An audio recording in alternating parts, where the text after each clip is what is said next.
अस्सलाम वालेकुम स्टूडेंट्स। आज बेसिकली हमारा टॉपिक है breeding scheme for the development of mutant cultivars, जिसमें हम पढ़ेंगे कि म्यूटेशन करवा के हम वैराइटीज़ जो प्लांट की पौधों की वैरायटी हैं वो कैसे बनाते हैं, कौन कौन से स्टेप्स इसके अंदर इन्वॉल्व हैं, और हम ये भी पढ़ेंगे कि आज तक म्यूटेशन ब्रीडिंग के ज़रिए प्लांट ब्रीडिंग में किस हद तक सक्सेस हुई है, कौन क्या कितने हमारे पास कल्टीवर्स बने हैं और कौन कौन से माइलस्टोन्स अचीव हुए हैं। अच्छा बच्चों, इस स्लाइड के अंदर हम देखेंगे बेसिकली कि हमारे पास जो म्यूटेशन है उसकी काजेज़ क्या है, किस वजह से म्यूटेशन होती है। तो ओवरऑल हम अपने मेन टॉपिक से प्रोसीड की तरफ जाने से पहले कुछ एक दो पॉइंट है जिनको मैं क्लियर करना चाहता हूँ। उनमें से ये है कि सबसे पहले हम बात करेंगे कि म्यूटेशन का काज क्या है। एक तो सबसे इम्पोर्टेंट काज ये है कि जब सेल डिवाइड होता है बच्चों, एक सेल से दूसरा सेल बनता है तो उसके अंदर मौजूद डीएनए है वो भी रेप्लिकेट होता है। वो भी एक सेल में जो डीएनए मौजूद है उसकी अब नया सेल बनना है तो उसकी एग्जैक्ट कॉपी भी बनती है डीएनए मटेरियल की, ताकि नए सेल के अंदर वो मटेरियल शिफ्ट किया जा सके। तो सपोज करें कि ये आपके पास डीएनए मटेरियल है एक सेल के अंदर AGCTA। जब सेल ने रेप्लिकेट होना है, डिवाइड होना है, तो इसी तरह का इसका जो आप कह सकते हैं कि कम्प्लीमेंट्री डीएनए मटेरियल है वो बनेगा। कम्प्लीमेंट्री आपको पता है कि ए है तो इसके कम्प्लीमेंट्री इसके साथ क्या आएगा, टी आएगा, थायमीन, गुआनिन, जी है तो साइटोसिन आएगा, साइटोसिन है तो साथ में गुआनिन आएगा। तो इधर आप अगर देखें तो ये कम्प्लीमेंट्री मटेरियल आ रहा है इसका, लेकिन जब रेप्लिकेट हो रहा है एक डीएनए से उसका कम्प्लीमेंट्री मटेरियल बन रहा है तो यहाँ पर ये सी की जगह इस साथ इसके जी गुआनिन आना चाहिए था ये, लेकिन यहाँ पर मिस्टेकनली क्या आ गया, एडेनिन आ गया, तो ये म्यूटेशन आ गई। अब ये mutation cell one cell two next cell ये चलती चली जाएगी। तो ये म्यूटेशन की एक नंबर वन रीज़न ये है। उसके अलावा बच्चों म्यूटाजीन्स हैं, कुछ केमिकल या रेडिएशन हैं जो कि नेचर के अंदर पाई जाती हैं, जिनकी बदौलत हमारे पास म्यूटेशन हो जाती है पौधों के अंदर या जानवरों के अंदर। हम केमिकल की बात करें जिनके ज़रिए म्यूटेशन होती है, उनमें EMS है, MMS है, DES, ये केमिकल्स हैं। इनके अलावा और भी बहुत ज़्यादा हैं जो कि म्यूटेशन काज करते हैं। रेडिएशन की बात करें, X rays, gamma rays, alpha particles and there are some others जिनकी बदौलत म्यूटेशन होती है। तो ये हमारे पास आर्टिफिशियल मीन्स हैं। नेचर के अंदर वैसे रेडिएशंस के ज़रिए भी होती है, ये आर्टिफिशियल मीन है। ओवरऑल अगर हम ब्रॉडली स्पीक करें तो ये नेचर के ज़रिए है जो कि म्यूटेशन काज होती हैं पौधों के ज़रिए, पौधों के अंदर या जानवरों के अंदर। कुछ और टर्मिनोलॉजीज़ हैं जो कि आप आगे जाके पढ़ोगे तो मैं आप पहले इधर ही क्लियर कर लूँ, जैसे M0, M1, M2।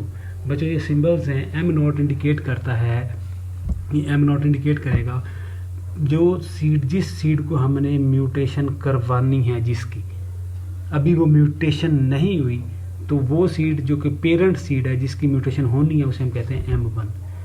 जब म्यूटेशन सीड के अंदर हो गई, वो सीड भी हो सकता है, याद रखना, वो पूरा पौधा भी हो सकता है, वो एंथर भी हो सकता है जिसको म्यूटेट करवा रहे हैं, यो कोई बड भी हो सकती है, ठीक है, कोई भी पौधे का पार्ट हो सकता है जिसे हम म्यूटेशन करवा रहे हैं। तो हमारे पास जब म्यूटेशन हो गई, अगर मैं सीड की बात करूं तो सीड को आपने केमिकल से ट्रीट किया या रेडिएशन से ट्रीट किया, उसके अंदर आपको पता है म्यूटेशन हो गई है, तो वो सीड हमारे पास M1 सीड होगा। उससे जितने भी पौधे हमारे ग्रो करेंगे उसे हम कहते हैं M1 पॉपुलेशन। अच्छा याद रखना, जो M1 पॉपुलेशन है अब वो आपकी लगी हुई है, उसके ऊपर जो सीड बनेगा, इसका मतलब है कि M1 के ऊपर जो सीड बना है वो अगली जनरेशन के लिए, उससे नए पौधे आएंगे, वो सीड है M2 सीड। और उस M2 सीड को हम जब लगाएंगे तो सारे जो पौधे नए उगेंगे वो है हमारे पास M2 पॉपुलेशन। और बच्चों उसके ऊपर जो सीड M2 के ऊपर लगेगा वो है अगली जनरेशन का सीड, उसे हम कहते हैं M3 सीड। उससे जो पॉपुलेशन आएगी वो हमारे पास M3 पॉपुलेशन है। M से मुराद यहाँ पर म्यूटेंट है। अच्छा बच्चों, अगेन मैं इधर आपको एक बताता चलो एक और पॉइंट, बुनियादी पॉइंट अपने मेन टॉपिक के पे जाने से पहले। जो म्यूटेशंस होती हैं बच्चों वो दो तरह की है और भी काफ़ी टाइप हैं। ये हम अपने ब्रीडिंग स्कीम को अंडरस्टैंड करने के लिए कुछ टाइप मैं बताने जा रहा हूँ इधर सिर्फ, जो कि हमारे पास माइक्रो म्यूटेशन होती हैं और मैक्रो म्यूटेशन होती हैं। अगर हम बात करें मैक्रो म्यूटेशन की बच्चों, ऐसी म्यूटेशन जो कि प्रोमिनेंट इफेक्ट जिसके होते हैं कि पौधे को आपने म्यूटेंट से ट्रीट किया, जब पौधा ज़मीन में लगाया तो फ़ौरन आपको वाज़े तौर पे नज़र आ रहा है कि उसके अंदर म्यूटेशन रिक्वायर्ड ट्रेट के अंदर हो गई है। तो ये हमारे पास मैक्रो म्यूटेशन होती हैं, और नॉर्मली जी ओलिगोजेनिक इन नेचर होती हैं।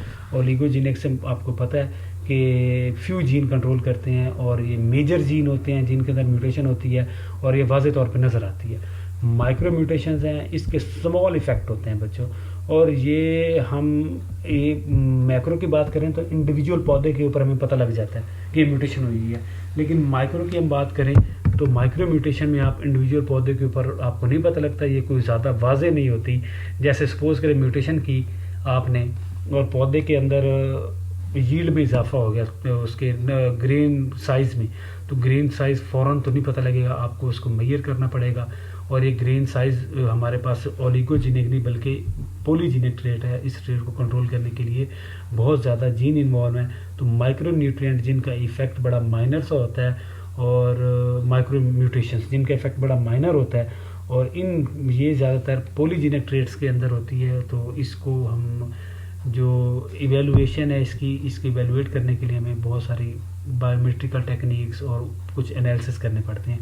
तो ये ओवरऑल 2 तरह की म्यूटेशन। और मेन टॉपिक क्या है कि ब्रीडिंग स्कीम, जब हम सीड को म्यूटेशन करवाते हैं सीड के अंदर, और उस सीड के अंदर म्यूटेशन करवा के हमने अब अपनी रिक्वायर पौधे सिलेक्ट करने हैं, उनसे हमने वैरायटी बना के रिलीज़ करनी है, तो ये किस तरह से पॉसिबल है, इसकी तरफ हम अब मूव करते हैं। तो इसमें सबसे पहले बात यह है कि बच्चे जो आपके पास M0 सीड है, मतलब ऐसा सीड जो कि पेरेंट का सीड है जिसमें कोई म्यूटेशन नहीं हुई, आप उसमें सबसे पहले म्यूटेशन करवाते हैं। जब आपने म्यूटेशन करवाई तो आपका वो सीड क्या बन गया, M1 सीड बन गया। आपने इस M1 सीड को इंडिविजुअली एक एक पौधा हर सीड से आपने और लगाना है, और तरतीब के साथ लगाना है बच्चों, और हर एक पौधे के दरमियान प्रॉपर स्पेस भी होनी चाहिए। स्पेस क्यों होनी चाहिए, ताकि आप जब फील्ड के अंदर जाओ तो आप इंडिविजुअली पौधे को विजिट करके ऑब्जर्व करो कि उसके अंदर कोई चेंज है या नहीं है। अब बच्चों दूसरे नंबर पे आप क्या करते हो कि यहाँ पर आप जो भी सीड आया, आप इंडिविजुअली हर पौधे से सीड अलग-अलग सेपरेटली आप हार्वेस्ट कर लेते हो। M1 पौधे आपने लगाए, M1 पॉपुलेशन इसकी लगी, पौधे बड़े हुए, उनके ऊपर सीड लगा, ठीक है। अब वो M1 पौधों के ऊपर जो सीड लगा मैं पहले बता चुका हूँ क्या है, M2 सीड है। आप इस M2 सीड को सेपरेटली सबको हार्वेस्ट कर लेते हो, अलग-अलग रख लेते हो। फिर आप क्या करते हो, इस M2 सीड से M2 पॉपुलेशन लगाते हो।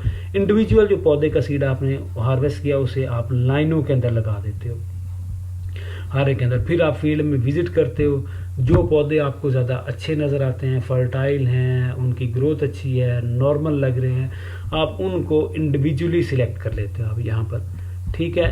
अब M2 में आपने इंडिविजुअली पौधों को सिलेक्ट कर लिया, उनके ऊपर जो आपके सिलेक्टेड पौधे हैं उनके ऊपर जो सीड लगेगा उसे हम क्या कहेंगे, M3 सीड है, उसे आप अलहदा से हार्वेस्ट कर लोगे बच्चों।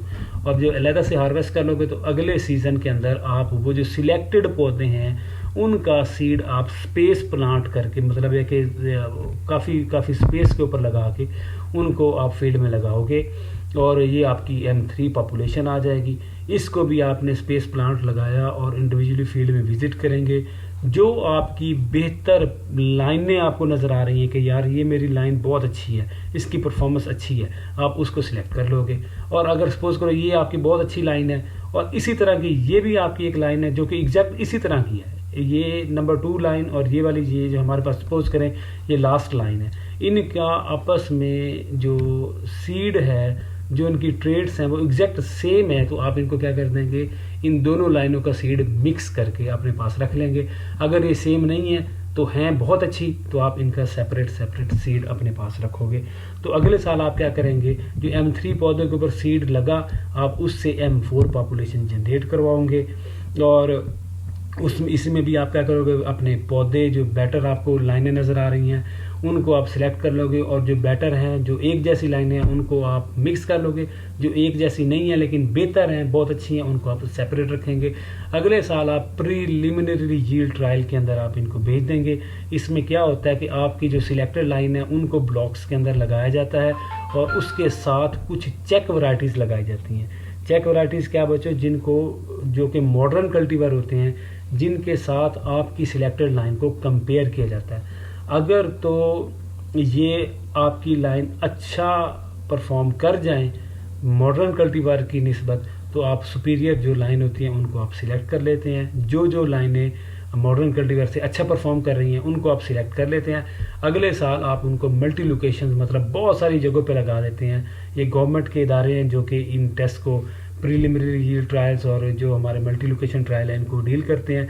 आप गवर्नमेंट को भेजते हैं और वो उसकी मल्टी लोकेशन ट्रायल लगाते हैं, बहुत सारी जगहों के ऊपर इसको लगाते हैं। उसका मकसद क्या होता है कि आपकी जो वैरायटी बनी है म्यूटेशन के ज़रिए क्या आया कि वो मुख्तलिफ जगहों पर अच्छा परफॉर्म कर सकती है या नहीं। ये तो नहीं है कि आपने अगर मुल्तान के रीजन में वैरायटी बनाई है तो आप उसको इवेलुएट करने के लिए इवेलुएशन के लिए कि पिंडी के रीजन में भेज रहे हैं तो वहाँ पर वो परफॉर्म ही ना करे, बिल्कुल ना परफॉर्म करे, तो फिर आप इसका मतलब है अपनी वैरायटी आपकी वैरायटी रिलीज़ नहीं हो सकती। तो मल्टी लोकेशन ट्रायल उसकी अडॉप्टिबिलिटी मुख्तलिफ इन्वायरमेंट के अंदर के ये क्या आया कि ये जो वैरायटी आपने बनाई है वहाँ पर मुख्तलिफ जगहों पर बेटर परफॉर्म कर सकती है या नहीं कर सकती, तो ये ट्रायल करते हैं। अगर आपकी जीनोटाइप ने आउटस्टैंडिंग परफॉर्मेंस दी मुख्तलिफ लोकेशंस के ऊपर भी तो इसका मतलब है कि आप जो म्यूटेशन के ज़रिए आपकी वैरायटी बनी है वो सक्सेसफुल है। आप उसका सीड मल्टीप्लाई करते हो और फार्मर को डिस्ट्रीब्यूट किया जाता है वो सीड। इस तरह से म्यूटेशन करवा के आप इन सारे स्टेप को फॉलो करके एक वैरायटी रिलीज़ कर सकते हो जिसे हम म्यूटेंट कल्टीवर के नाम से जानते हैं। अच्छा बच्चों, यहाँ पर हम डील करेंगे कि हैंडलिंग ऑफ सेग्रीगेटिंग पॉपुलेशन, कि जब हमने म्यूटेशन करवाई बच्चों तो उस म्यूटेशन के दौरान हमारे पास जो M1 पॉपुलेशन आई है जो सेग्रीगेट कर रही है और M2 पॉपुलेशन आई है, इसको अपने हैंडल कैसे करना है।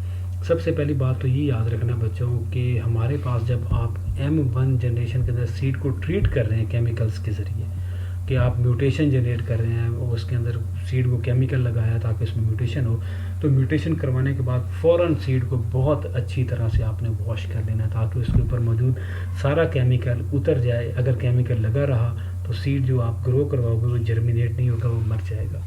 दूसरी बात आप ये याद रखना कि M1 जो जनरेशन आप रेज़ कर रहे हो, जिसे आप लगा रहे हो फील्ड के अंदर, जो इसके अंदर म्यूटेशन वाला सीड है, जब उसे फील्ड में लगा रहे हो तो उनके दरमियान अच्छी खासी स्पेस होनी चाहिए और कम अज़ कम कितने M1 के जो पौधे हैं वो 25,000 पौधे होने लाजमी ज़रूरी हैं, तभी जाके आपको यूज़फुल म्यूटेशन मिलेगी, अदरवाइज़ आपको नहीं मिलेगी।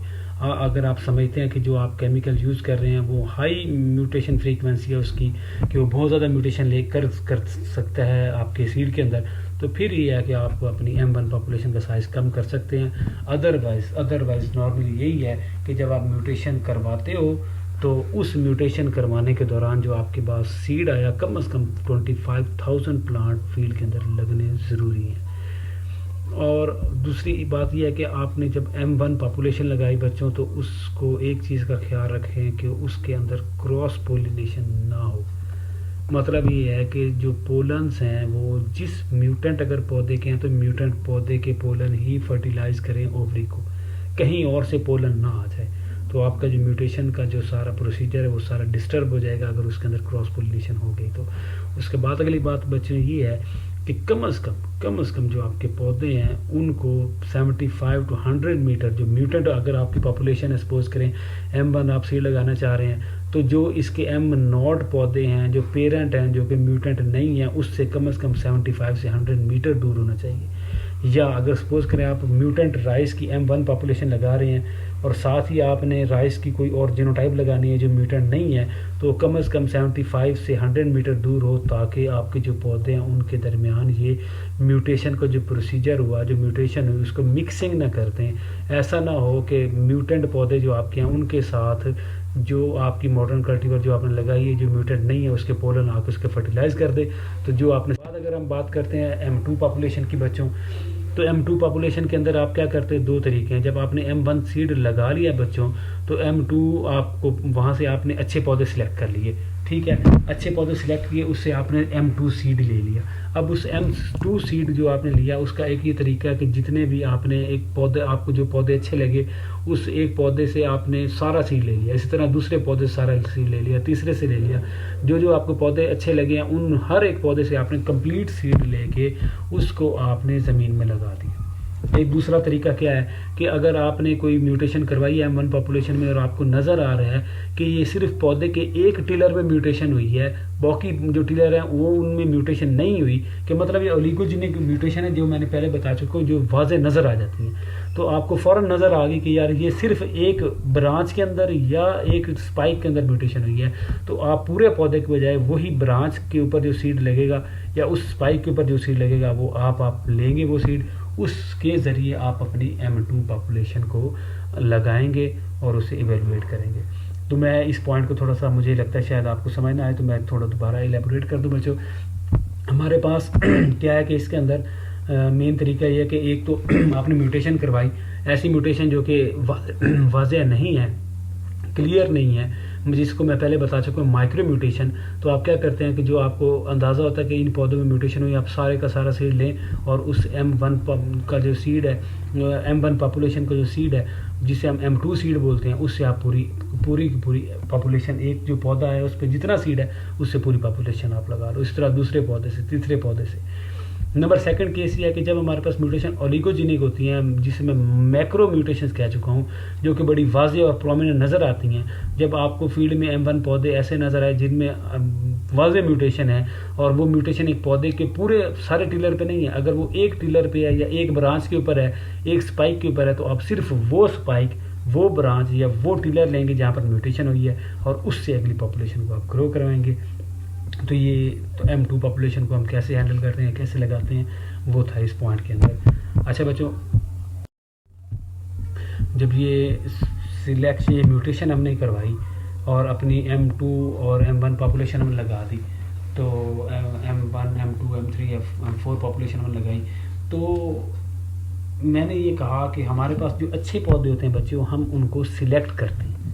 ठीक है, जब हमें अच्छे पौधों को सिलेक्ट करना है तो हमने कौन से अच्छे पौधे सिलेक्ट करने हैं, क्या क्राइटेरिया, किस बेस के ऊपर आप सिलेक्शन करते हैं। मैं पहले काफ़ी देर में यही बताता रहा हूँ कि आप M2 के अंदर अच्छे पौधे देखें, वो सिलेक्ट करें, उसे M3 लगाएं, फिर अच्छे पौधे चुनें, उसे M4 लगाएं, M5 लगाएं, इस तरह से सिलेक्शन करते जाएँ और आप अपनी पॉपुलेशन लगाते जाएँ। अच्छा, ये सिलेक्शन कैसे होनी है, बात ये है। सिलेक्शन का तरीका बच्चों एक तो ये कि विजुअल है, मैकेनिक है। विजुअल स्क्रीनिंग की अगर हम बात करें ना बच्चों, तो इसके दौरान क्या आता है कि हम जो हमारी जो फील्ड के अंदर आपने पौधे लगाए, म्यूटेंट पौधे लगाए और आपके फील्ड में विज़िट किया, उसके अंदर कोई प्रोमिनेंट चेंज आ गई, वो आपको अगर नज़र आ रही है वाज़े तौर पे ठीक है, जैसे डिजीज़ रेजिस्टेंस से आपके पौधे रेजिस्टेंट हो गए या अर्ली मेच्योर हो गए पौधे, आपके प्लांट हाइट ज़्यादा हो गई, कलर के अंदर चेंजिंग आ गई, पौधे के अंदर शैटरिंग कम हो गई, या अडोप्टेशन टू सॉइल है या क्लाइमेट है, इस तरह से ये मुख्तलिफ फैक्टर हैं जो कि वाज़े तौर पे आम आँख से नज़र आ जाते हैं पौधे के अंदर ये चेंजिंग। तो हम ऐसी पौधों को सिलेक्ट विजुअल बेस के ऊपर कर देते हैं। उसके बाद मैकेनिकल है, जैसे अगर आप फील्ड के अंदर क्या सिलेक्शन आपने करनी है पर्टिकुलर सीड साइज़ के लिए, ठीक है, या शेप है सीड की, या वेट है, डेंसिटी है, ये सीड की बेस के ऊपर आपने सिलेक्शन करनी है, तो आप क्या करते हैं, सीविंग मशीन जैसे छाननी वगैरह, आप उसके ज़रिए देखते हैं कि आपका रिक्वायर सीड साइज़ किन पौधों से आ रहा है, तो आप उन पौधों को सिलेक्ट कर लेते हैं। इसके अंदर आपकी विजुअल, मतलब विजुअल के साथ साथ मशीनरी यूज़ हुई है, तो इसे हम कहते हैं मैकेनिकल या फिज़िकल सिलेक्शन कहते हैं। उसके अलावा बच्चों हमारे पास कुछ और मेथड हैं जो कि हमारे पास अदर मेथड में मैंने कहा था केमिकल है, बायोकेमिकल है, फिजियोलॉजिकल है। जैसे हम कोई सिलेक्शन करनी है, अल्कोलाइड ऐसे कंपाउंड होते हैं बच्चों जो कि हमारे रिक्वायर नहीं होते, तो आपने इनकी बेस के ऊपर अगर म्यूटेंट को सिलेक्ट करना है तो आप क्या करते हैं कि पौधों में से अल्कोलाइड एक्सट्रैक्ट करके चेक करते हैं किस पौधे के अंदर कम अल्कोलाइड आया, तो आप उसकी सिलेक्शन करते हैं। उसके अलावा अगर आपने कोई प्रोटीन बेस के ऊपर सिलेक्शन करनी है तो आप क्रोमेटिक ग्राफिक स्टडीज़ हैं, इलेक्ट्रोफ्रोरेसिस टेक्निक्स हैं, मुख्तलिफ़ किस्म की जो मॉलिक्यूलर या बायोकेमिकल फिजियोलॉजिकल टेक्निक्स हैं, उनको आप अप्लाई करके अपने रिक्वायर पौधे जो हैं उनको सिलेक्ट कर लेते हैं।